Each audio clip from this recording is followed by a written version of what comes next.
to other things, and we're going to join Eamonn McEneaney of Waterford Treasures, who's booking us another virtual ticket to take us to that beautiful place this morning of interest. So good morning to you, Eamonn. Morning, Ollie.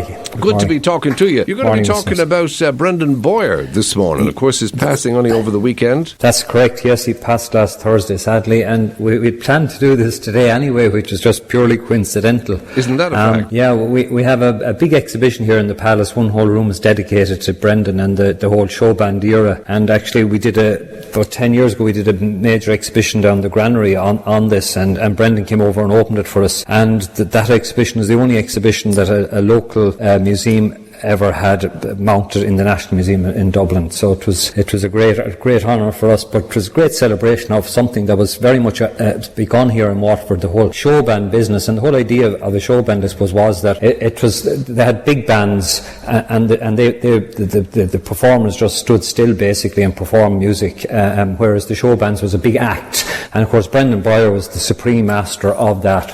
He brought up, of course, as classically educated in music, but he abandoned all that after hearing Elvis Presley, and then decided to be his own man, of course, not just copying Elvis Presley, and became a huge phenomenon. And when we think of it socially and otherwise, it absolutely changed Ireland. I mean, people here in Waterford remember the Atlantic and Tramore and the Olympia here in Waterford City. But there's something like 4,000 of these, what they call breeze box basilicas, or in churches, but where people went of a Sunday night and not on Saturday, because Saturday, of course, if you went on a Saturday, you mightn't get up for Mass on Sunday morning, so you went out on Sunday night to these things. Just imagine. And when we were putting the exhibition together, I have to mention two people, Michael Coppinger and John Hennessy. John Hennessy gave us the Hucklebuck shoes, which of course became a hit in 64, 65, and then followed on with another great hit, Don't Lose Your Hucklebuck Shoes.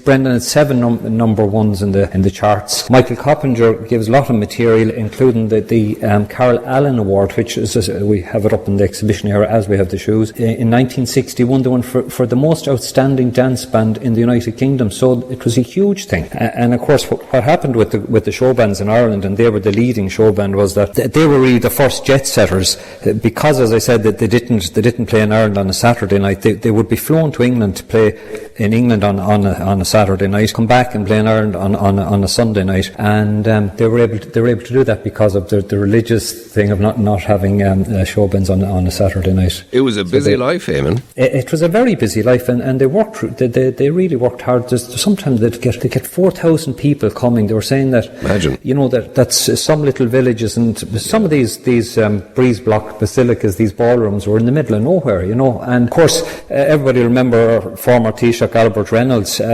He also came to the opening of that exhibition and stayed until 4 o'clock in the morning chatting with Brendan Boyer. Brendan sang all night. He was a lovely, must say, a great gentleman, as was his daughter who was with him, a great lady. And Aisling. Aisling, and Albert Reynolds was telling us that he set up a lot of these ballrooms. That's where he made his money in the first instance. And he said that you could have a village of 1,500 people. The population was swelled to maybe 3,000 people as people.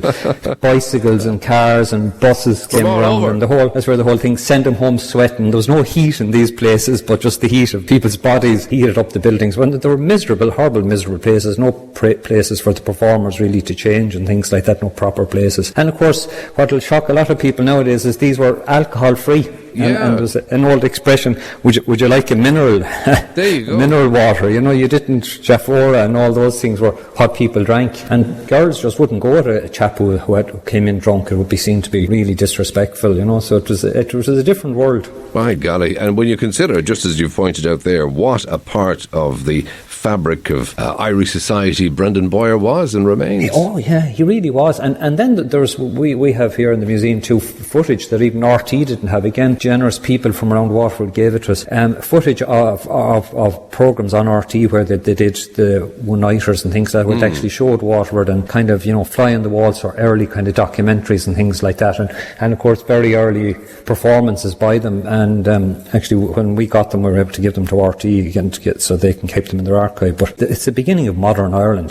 Television has come in, RT has been founded. But again, modern and all as it was, when the Pope died, as a mark of respect, all dance halls closed that weekend as a mark of respect to Pope John the 23rd when he died in 1963. So it was still old Ireland and New Ireland coming together, but people like Brendan, of course, were part of that old Ireland and part of the New Ireland, and they remained staunch Roman Catholics and massacres all their life. So, it was a blend of both things, and but was certainly a change was coming about. An incredible individual, Eamonn, and certainly the passing of a legend, and we extend our condolences yet again to Brendan's family and friends and relatives and that. We do indeed, He was an absolute gentleman. He was born here in the Viking Triangle in Bailey's New Street, and I think he'll always be remembered in Waterford for being a gentleman and a great performer. For sure. A great ambassador for Waterford. And of course the city, when Mary Roach was mayor, the city gave him the freedom of the city, and it was just a well-deserved lovely occasion. Lovely to do. Indeed. Eamonn McEneaney of Waterford Treasures, we thank you yet again, sir. Have a good rest of Bank Holiday Monday. Great. Thank you. Thank you, Ollie. Bye-bye.